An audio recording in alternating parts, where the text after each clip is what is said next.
सब लोग V1 के बेस के ही है सब लोग. So in our last session we started with the topic of exceptions to law of supply, जहाँ पे ये समझाया गया था कि even at higher price we are not ready to sell our product, or even at lower price we are ready to sell our product. Our first point we have covered the supply of labor, 10 rupees, 15 rupees, 20 rupees, 8 hours, 10 hours, 8 hours. Okay, so after some time the worker is not ready to work for more hours even at higher price, क्योंकि जब उसके पास ढिचुक का पैसा आ जाता है अब उसको ढिचुक का टाइम चाहिए, तो ज़्यादा वेजेस मिल रहा है फिर भी वो ज़्यादा काम करने को तैयार नहीं था. Second one that was savings. अगर किसी बुढ़ाओं ने सोच लिया मुझे 1000 रुपया ही कमाना है तो रेट ऑफ इंटरेस्ट बढ़ने पर भी वो ज़्यादा इन्वेस्टमेंट नहीं करेगा. Third point was urgent need of money.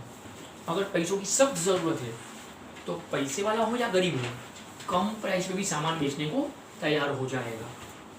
Okay, ICU में किसी पेशेंट को बचाने के लिए अपनी खोली कम प्राइस में बेच दिया, और अमिताभ के बाजू का बंगलो खरीदने के लिए कम प्राइस में शेयर्स बेच दिए.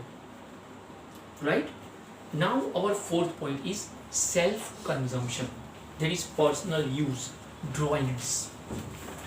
अगर मैं ज़्यादा सामान अपने खुद के लिए कंज्यूम करने के लिए रख देता हूँ तो मार्केट में मैं सामान कम बेच पाऊँगा. ज़्यादा प्राइस मिल रहा होगा तो भी ज़्यादा सप्लाई नहीं कर पाऊँगा क्योंकि वो खुद मैंने अपने लिए कंज्यूम करने के लिए रख दिया है.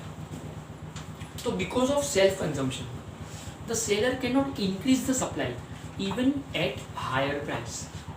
एग्जाम्पल, सपोज मेरे इस क्लासरूम का कैपेसिटी 50 स्टूडेंट का है, 45 स्टूडेंट के एडमिशन हो चुके हैं, 5 लोग मेरे खुद के रिलेटिव जाके बैठ चुके हैं, नाते नाती, पोते पोती, भतीजे भतीजे, जो मेरे को फीस देने वाले नहीं हैं. ठीक है, अब सपोज आपके बेच में ही आप ही अपने और 5 फ्रेंड्स को लेकर आते हो और मुझे बोलते हो सर हमको हमारे फ्रेंड्स को इसी बेच में एडमिशन चाहिए. मैं बोलूँगा सॉरी इनको बोलो नेक्स्ट बेच में आए. सर हमारे ही बेच में इसी बेच में आपको चाहिए तो 500 रुपया फीस ज़्यादा ले लो. देखो नॉर्मली तो हमको 500 रुपये से बहुत फर्क पड़ता है, और आप बोल रहे हो 5 स्टूडेंट के पास 500 ज़्यादा ले लो, इनको इसी बेच में बिठाओ. अब मेरे 5 रिलेटिव्स जो है ना उनको मैं नहीं बोल पाऊंगा कि आप दूसरे बेच में आओ, ना तो वो फीस देने वाले हैं ना मैं उनको हटा पाऊंगा. तो नॉर्मली तो ऐसा होता है कि अगर आप बोलते हो सर फीस ज़्यादा ले लो तो तुम्हें और 5-10 लोगों को बिठाओ, पर इस मामले में मेरे रिलेटिव्स मानने वाले नहीं है क्योंकि वो सेल्फ कंजम्पशन नज़दीक के लोग हैं ना तो जल्दी मानते नहीं हैं. करेक्ट, तो आप ज़्यादा फीस दे रहे हो फिर भी इस बेच में मैं स्टूडेंट्स की सप्लाई नहीं बढ़ा पाऊंगा. उल्टे का मुझे ये बोलना पड़ेगा कि आपके फ्रेंड्स को बोलो कि वो 500 रुपये कम दे चलेगा, आप भी 500 रुपये कम दे दो और आप सब 6 लोग किसी और बेच में शिफ्ट हो जाओ. मतलब ज़्यादा फीस मिल रहा है फिर भी मैं सप्लाई नहीं बढ़ा पाऊंगा because of self consumption. Fifth point is rare goods. Rare goods का मतलब होता है the product which is hardly available. बहुत मुश्किल से कोई चीज़ दिखाई देती हो, मिलती हो, जो बहुत कम अवेलेबल हो. कोहिनूर डायमंड का अगर कभी नाम सुना हो, ये दुनिया में एक ही है, ओनली वन. ओके फ्रेंड्स, ये कोहिनूर डायमंड एक्चुअली इंडिया का ही था. आज ये इंग्लैंड की गवर्नमेंट के पास पड़ा है. आप में से जिनके भी हाथ में वो पेन है ना वो टक टक से वो सब रख दो, छोड़ बंद कर दो. तो कोहिनूर डायमंड एक ही है और उसका करीब करीब प्राइस अगर कोई बोले करीब करीब, क्योंकि एक्चुअल प्राइस तो मिलेगा ही नहीं क्योंकि एक ही है, आप किस प्राइस पे बेचोगे? आप कोई भी प्राइस मांगो कि हम देने को तैयार, इंग्लैंड वाले बेचने वाले ही नहीं है. पर करीब करीब 150 करोड़ डॉलर्स, ये मैं एक अप्रोक्सीमेट प्राइस बोल रहा हूँ, 150 करोड़ डॉलर. अब अगर सपोज कोई आके बोलता है कि मैं 160 करोड़ डॉलर देने को तैयार हूँ, मुझे दूसरा कोहिनूर डायमंड लाओ, किधर से लाओगे? एक ही है. मैं इसका एक प्रैक्टिकल बेहतरीन एग्जांपल दे रहा हूँ. मेहरबानी करके इसको कोई रिलीजियस कॉन्सेप्ट नहीं देना प्लीज. M.F. हुसैन, कभी नाम सुना हो तो, ही वॉज ग्रेट पेंटर. बहुत सारे प्राइज मिल चुके हैं उसको, अवार्ड बहुत सारे. ग्रेट पेंटर, और वो इंडिया से थे. 80 साल की उम्र में उन्होंने माधुरी दीक्षित को लेकर एक सेक्सी पोस्ट का डांस पेंटिंग बनाया था, डांस पोस्ट का। जिस उम्र में ऊपर वाले की इबादत करनी चाहिए, भाई साहब माधुरी दीक्षित का सेक्सी डांस पोस्ट का पेंटिंग बना रहे हैं। लोगों ने कहा बूढ़ा सठिया गया है। उस पेंटिंग को नाम दिया गया गजगामिनी। इसके ऊपर मूवी भी आया था, पर मूवी तो टोटल फ्लॉप था। इंग्लैंड के एक आर्ट गैलरी में जब एग्जीबिशन में इस पेंटिंग को बेचने के लिए रखा गया और उसका प्राइस रखा गया 3.5 लाख पाउंड, एक माधुरी दीक्षित के पेंटिंग का प्राइस। और पहली ही 10 मिनट में एग्जीबिशन शुरू होती ये पेंटिंग बिक गया। होगा कोई माधुरी का दीवाना, और वो डॉक्टर नेने नहीं थे, मतलब और भी दीवाने हैं उसके हस्बैंड के अलावा। MF. Hussain became so happy, क्योंकि बहुत बड़ी इनकम हो गई एक पेंटिंग से। 3.5 लाख पाउंड एक पेंटिंग का, मतलब 5 साल की कमाई एक साथ हो गई, कोई टेंशन ही नहीं। तो ही बिकेम सो हैप्पी कि चलो मेहनत वसूल है। आफ्टर 15 मिनट्स एक और बंदा आके उनको बोलता है कि sir I am ready to give you 4 lakh pounds, मुझे ऐसा एक और सेम पेंटिंग बना के दीजिए। एम.एफ. हुसैन क्या बोलेंगे, उसका कलर जरूर मार देगा, पेंटिंग का कलर जरूर। एम.एफ. हुसैन की आंखों में आंसू आ गए। 15 मिनट पहले खुश थे कि 5 साल की कमाई हो गई, अब आंख में आंसू है। और उन्होंने उस बंदे को कहा sorry my dear friend, if I want to make the same painting for myself now I could not do it, it would not be possible for me now. क्योंकि पेंटिंग एक आर्ट है, वो बनते बनते इतना अच्छा बन गया था। और वो खुद अपने लिए चाहे ना तो भी दूसरी बार जैसा पेंटिंग बन नहीं पाएगा, और वो नहीं बना पाया।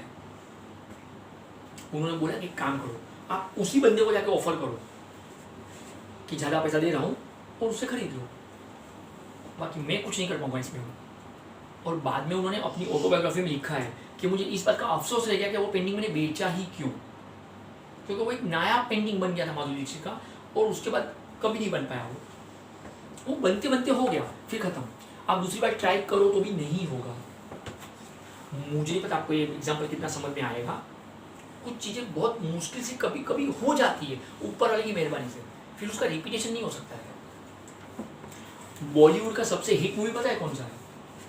सबसे हिट मूवी, हाँ, बॉलीवुड का सबसे हिट मूवी पता है?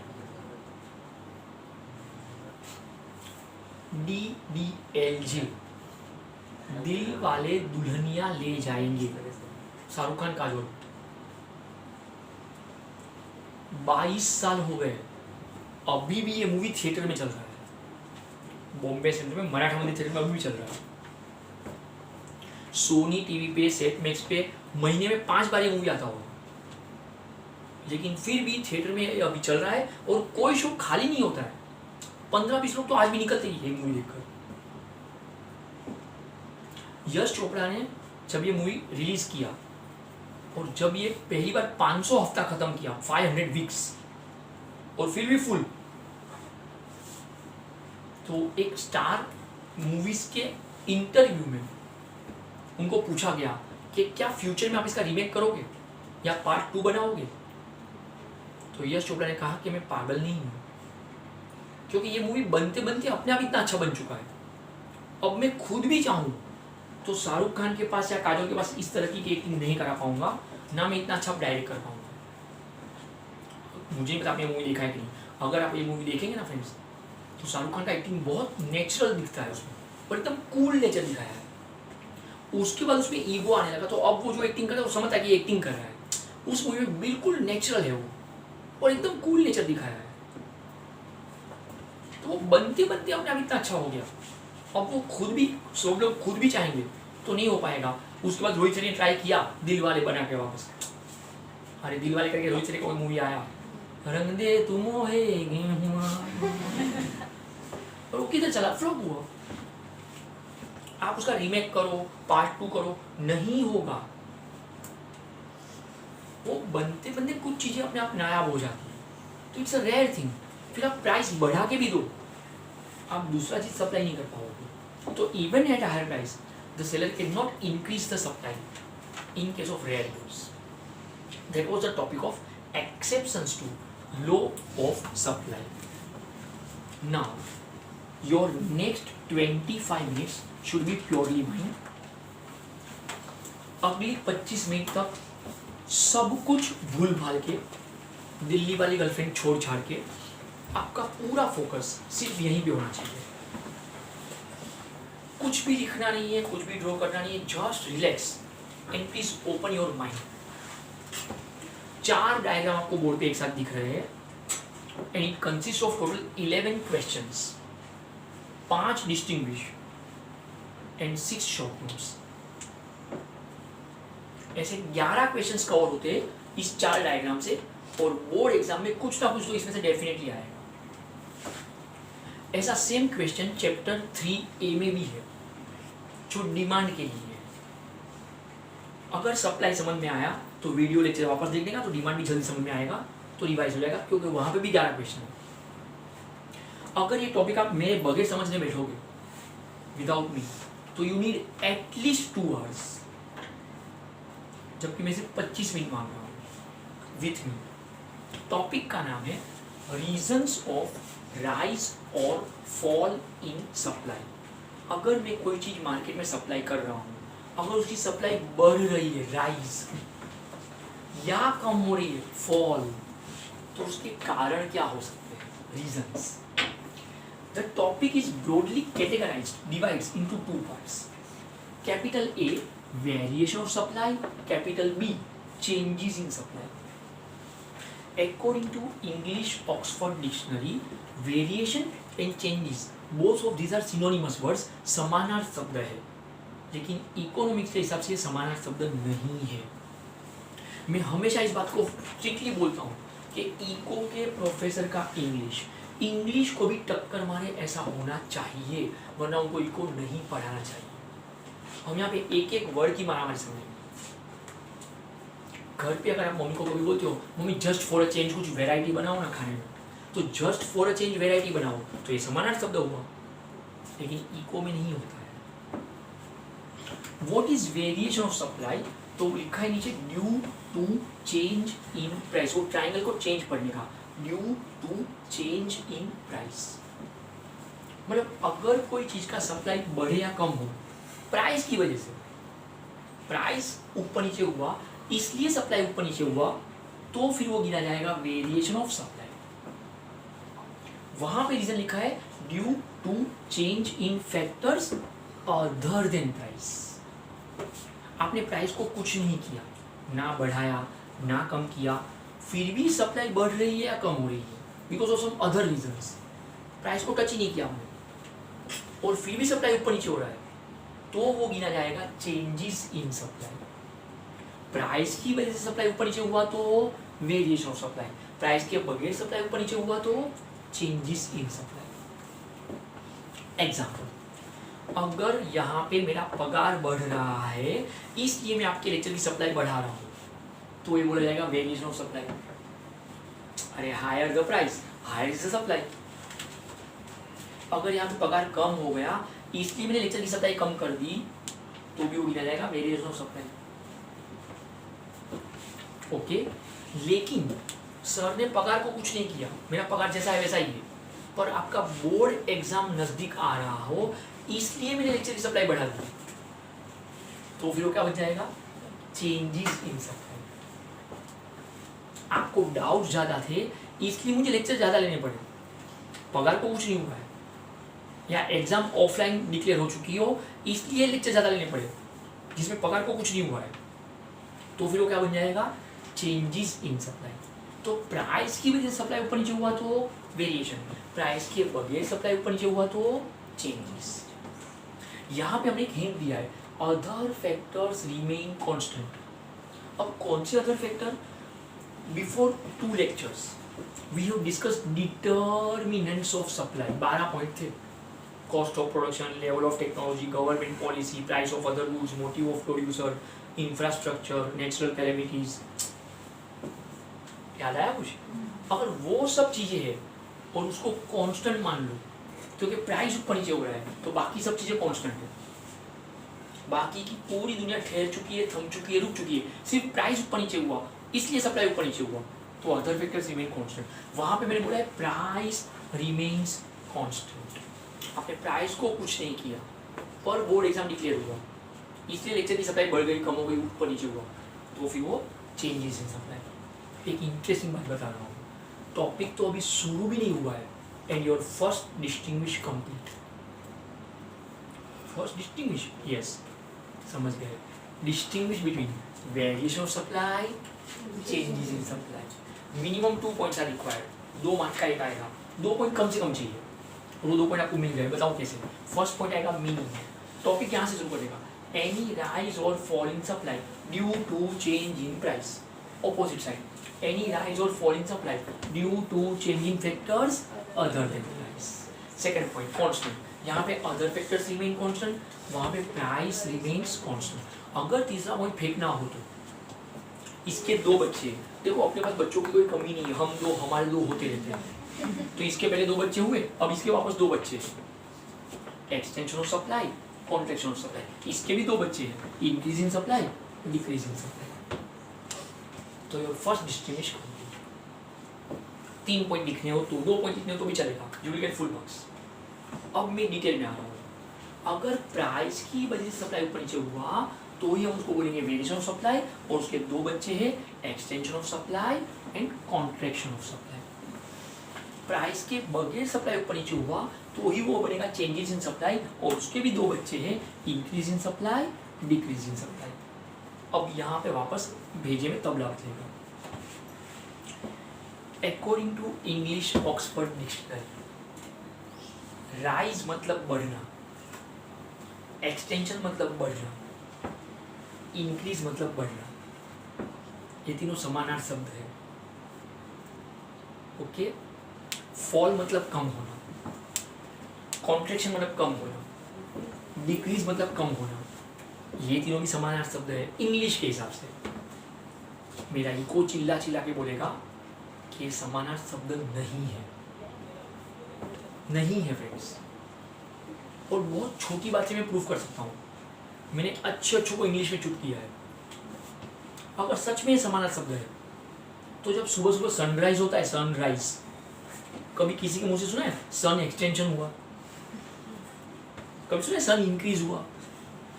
सुना है कभी? बोलो, नहीं सुना है आपने? अच्छा, जिसका नॉलेज थोड़ा अच्छा हो। पता है एक्सटेंशन बॉक्स करके एक चीज आती है, एक्सटेंशन बॉक्स ऐसा गोल वाला। अगर आपने यहाँ तक बल्ब लगाया था, अब आपको वायर का कनेक्शन वहां तक चाहिए, तो बीच में आप एक्सटेंशन बॉक्स को ऐसा कनेक्ट करके वायर खींच लेते हो।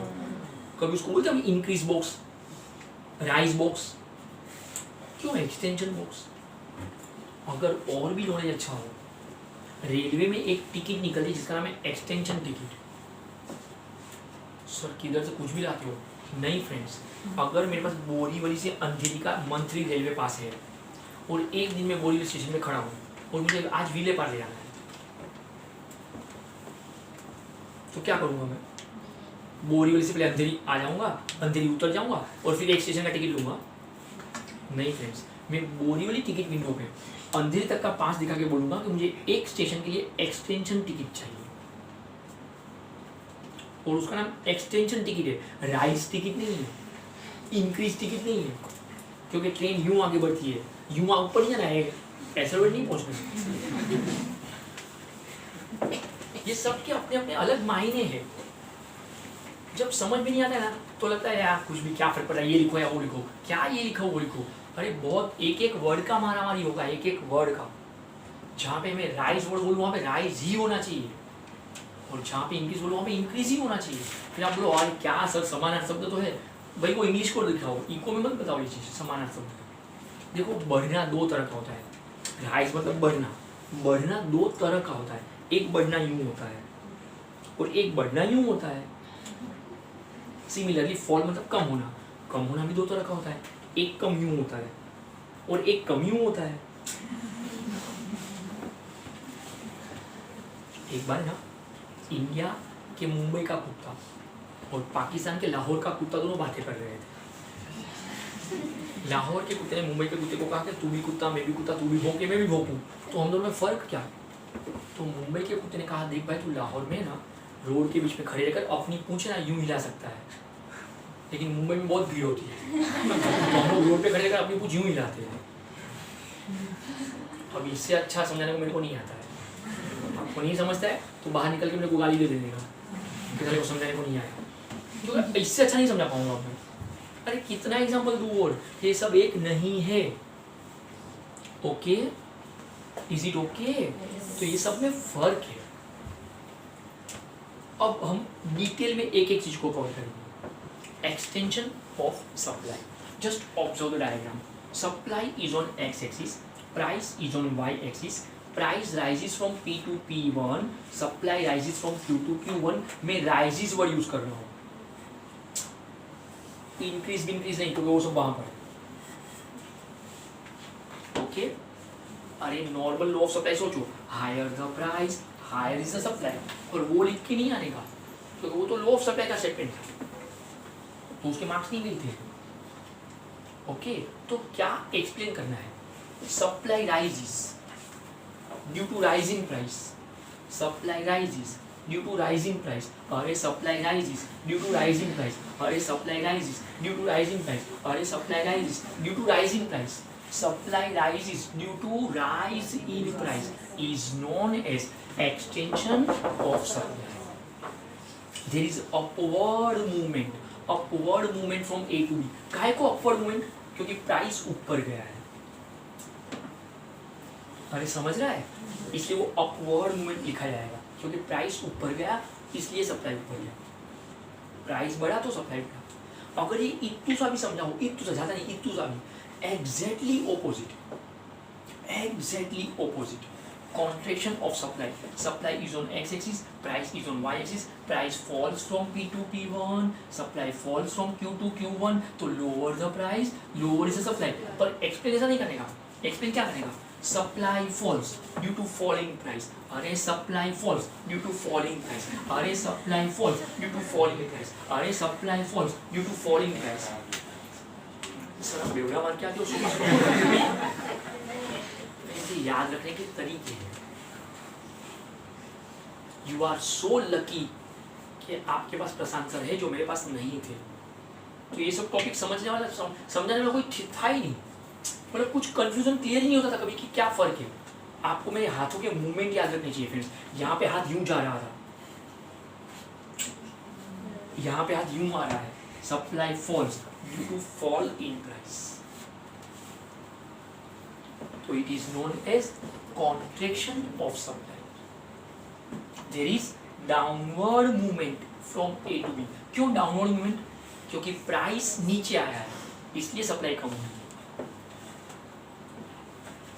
यहाँ पे बाहर बहुत सारे बाकी सब सब्जेक्ट के प्रोफेसर जब मिलते थे ना, अब तो कुछ बंद हो गया वो सब, लेकिन पहले ऐसा होता था। तो बहुत बार वो मजाक मजाक में चीज़ों को बोलते थे कि सर आपको पता है प्रशांत सर इकोनॉमिक्स लेक्चर में अंदर जाके डांस मीन्स करते रहते हैं।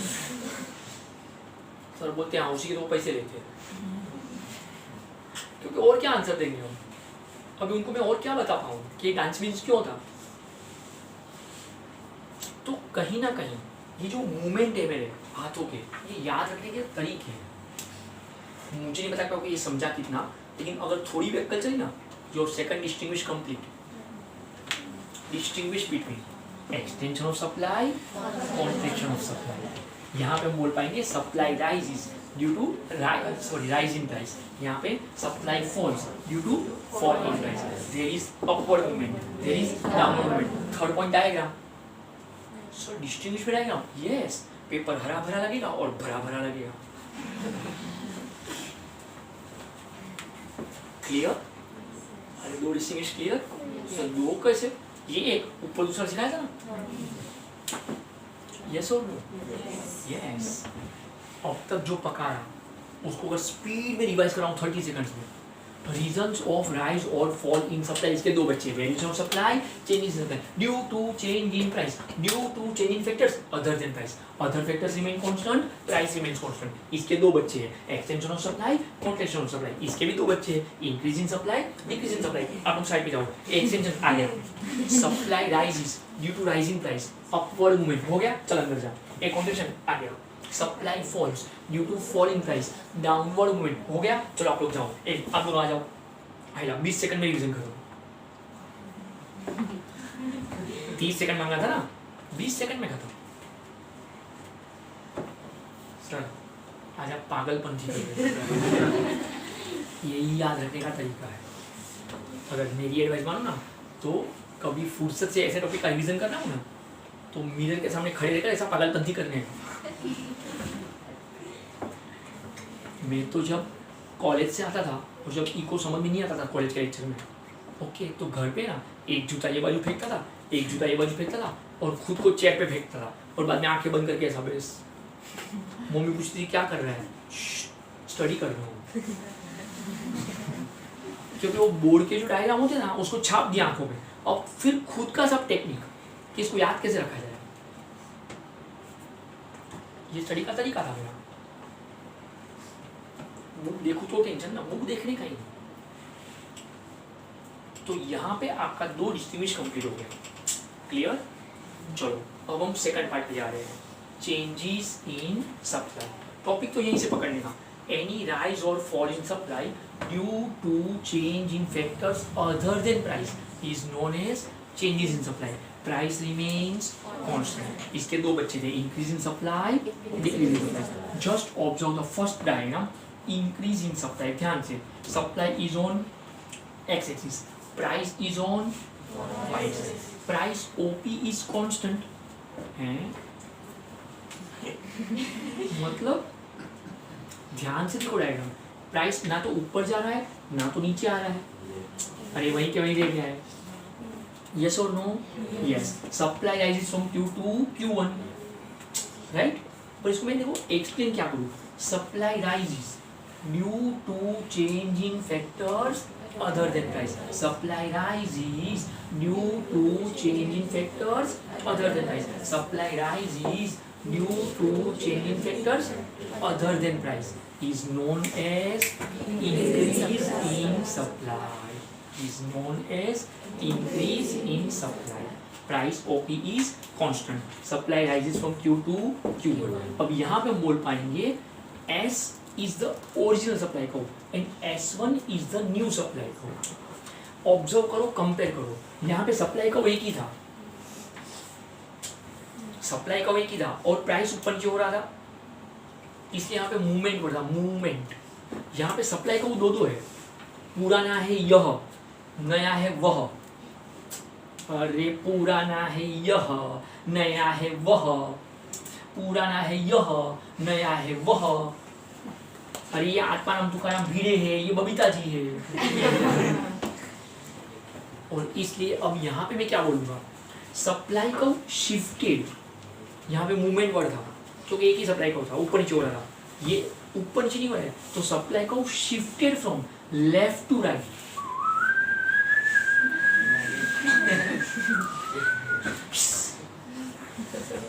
नागोबा डोलायला लागला और ये नागोबा को अब भी डोलने देने का, वरना एग्जाम के रिजल्ट के दिन छाती पे बैठ के डोलेगा। मेरे को ऊपर वाले ने बॉडी इतना मसला चकने वाला दिया है ना कि मेरे कुछ रिलेटिव शादी में मुझे इसीलिए बुलाते हैं कि नागिन डांस करेगा ना पैसा वसूल। और कुछ तो महान आत्मा जब मैं नागिन डांस करूँ ना रोड पे बेशर्म होके, क्योंकि मैं भी भूल जाता हूँ मैं इको का प्रोफेसर ऐसा कुछ नहीं है, तो वो लोग यहाँ पे ऐसा मस्त ऐसा सब करते रहते हैं।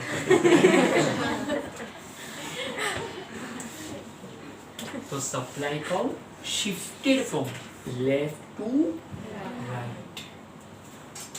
ओके, अगर ये इतू सा भी समझ में आया है तो exactly opposite, decrease in supply, decrease in supply तो खुद ही समझ पाओगे। Price OP is constant, supply falls from Q to Q1, तो एक्सप्लेन क्या करेंगे, supply falls due to change in factors other than price. Again, supply falls due to change in factors other than price is known as decrease in supply. Price OP is constant. Supply falls from Q to Q1. S is original supply curve. S1 is new supply curve. तो यहाँ पे पुराना है वह, नया है यह। अरे पुराना है वह, नया है यह। समझ रहा है? हाँ, तो अब यहाँ पे क्या होना है? एक्चुअली अब यहाँ पे क्या होना है, तो supply curve shifted from, supply curve shifted from right to left.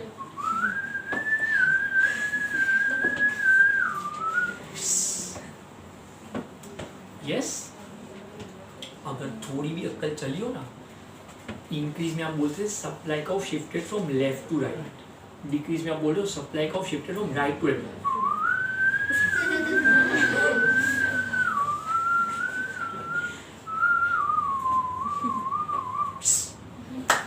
अरे उनमें भी तो प्यार होता होगा ना, ऐसा किसी के प्यार पे नजर नहीं डालने का। सर आप ऐसा सब मत करो, सच में नानी माँ की आ जाएगी। हाँ तो आने दो, साथ में मिलकर डांस करेंगे। हाई लेवल जनरल नॉलेज, कोई सांप नाग नागिन कुछ सुनते ही नहीं कभी, क्योंकि उनको कान ही नहीं होते। साइंटिफिक प्रूफ है इसके, उनको कोई कान नहीं होते तो बिन बजाकर सुन रहे ऐसा कुछ नहीं है। लोगों को अक्ल ही नहीं है, ये बिन बजा रहे और हाँ अपने बोलता है उसको सुनकर, नहीं वो अपने लिए है। उनको तो कान ही नहीं है, वो सिर्फ देख रहे हैं और वो समझ नहीं पा रहे कि हो क्या रहा है, इसलिए वो यूं करते रहते कि क्या हो रहा है क्या हो रहा है क्या हो रहा है। अब लोग डांस कर रहे हैं, वो इरिटेट हो रहे हैं, डांस नहीं कर रहे हैं, क्योंकि उनको समझता नहीं कि सामने वाला कर क्या रहा है मेरे सामने।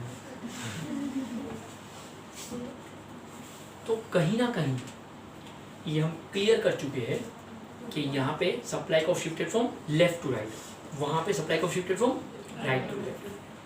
अगर थोड़ी भी अक्कल चली हो ना, third distinguish complete, increase in supply decrease in supply. यहाँ पे हम बोलेंगे supply rises due to change in factors other than price, वहाँ पे हम बोलेंगे supply falls due to change in factors other than price.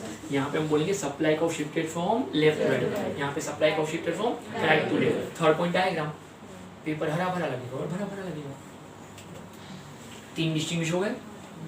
चौथा सबसे important distinguish between extension of supply, increase in supply, क्योंकि इंग्लिश के हिसाब से दोनों सेम था ना, हम तो पूरा डिस्टिंग्विश बना के देते, दोनों सेम नहीं है। यहाँ पे हम बोलेंगे supply rises due to rising price, यहाँ पे हम बोलेंगे supply rises due to changing factors other than price, यहाँ पे बोलेंगे अदर फैक्टर्स रिमेन कांस्टेंट, यहाँ पे बोलेंगे प्राइस रिमेन्स कांस्टेंट। सो ये कोई ऊपर के डिस्टिंग्विश में क्यों नहीं आया? क्योंकि ऊपर के डिस्टिंग्विश में आप दोनों बच्चों को एक ही घर से उठा के डिस्टिंग्विश कर रहे थे, तो दोनों के माँ बाप अलग नहीं हो सकते हैं। लेकिन अब आप दोनों बाजू बाजू वाले बच्चे हैं, अड़ोसन पड़ोसन, तो माँ बाप अलग अलग है। अरे एक चीज, माँ बाप कोई तो अलग है। हाँ बोल रहे बेसर। तो यहाँ पे अदर फैक्टर्स रिमेन कांस्टेंट, यहाँ पे प्राइस रिमेन्स कांस्टेंट। ओके, फिर एक पॉइंट हमें और मिलने वाला है, यहाँ पे बोलेंगे there is upward movement.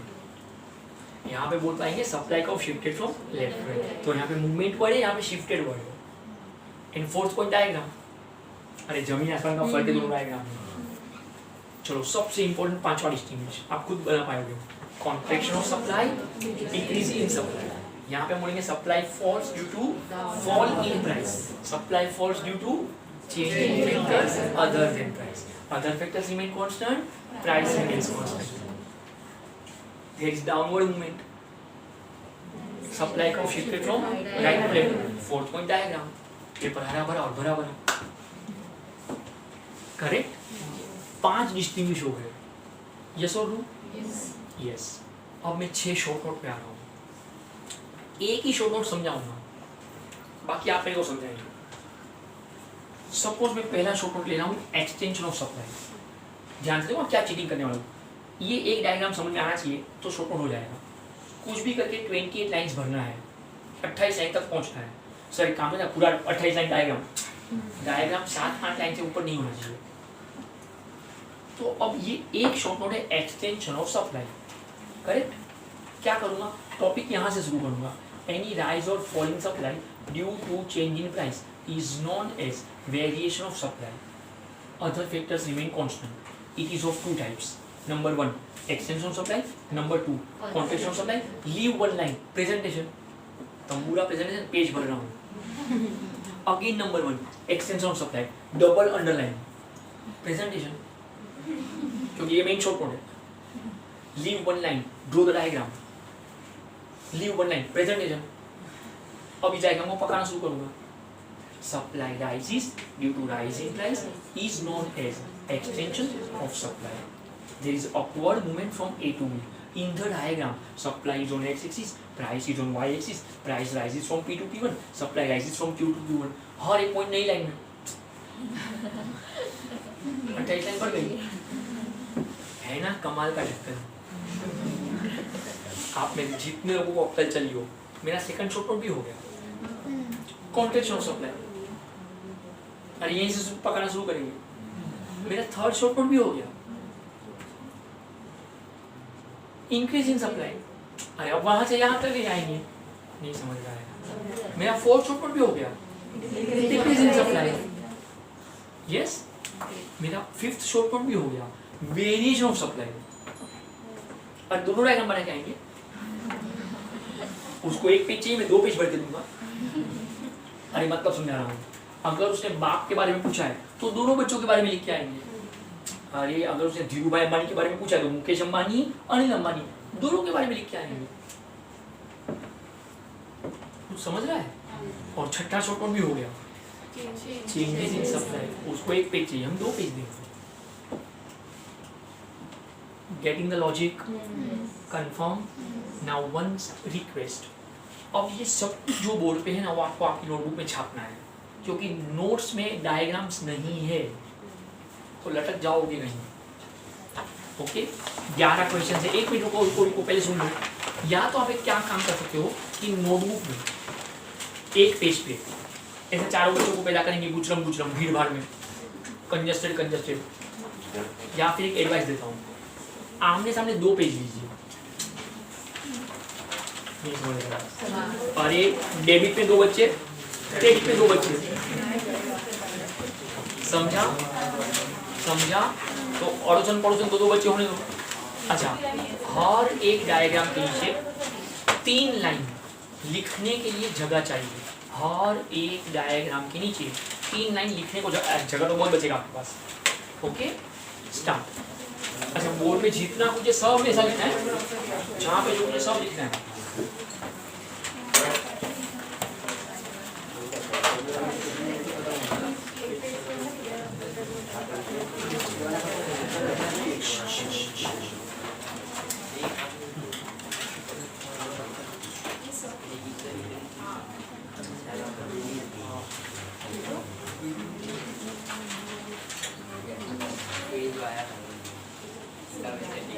Next lecture onwards में नोटबुक चेक करूंगा, वरना एंट्री नहीं मिलेगा।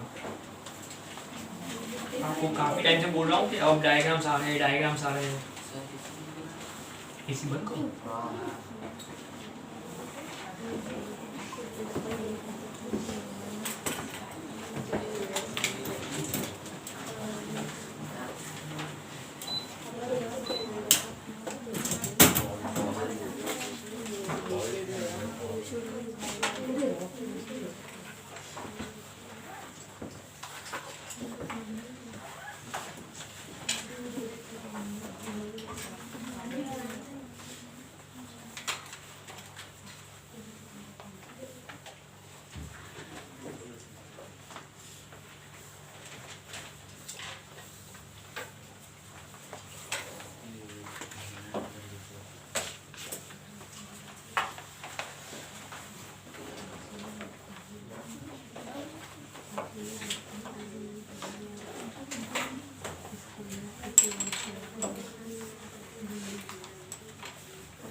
फोटो लीजिए